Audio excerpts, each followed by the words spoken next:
Nagawa ni Zenon sa'yo yun? At pagkatapos sinubukan ka pa niyang ikulong? Naisip ko, deserve ko naman yun, diba? Kasi nagtaksil ako sa kanya. Asawa ko naman siya, kaya kong tiisin. Na okay lang yun. Pero alam mo, hindi okay.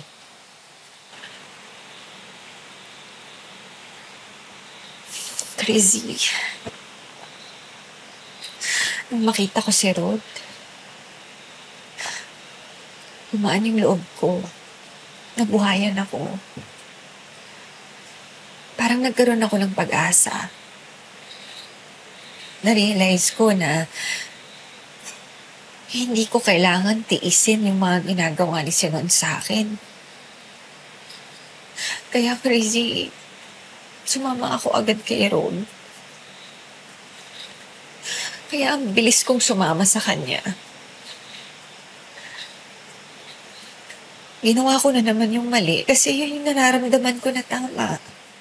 Pero tama lang yung ginawa mo. Inalayo mo yung sarili mo sa masamang sitwasyon. Pero bakit ganun, Crazy? Bakit naiisip ko na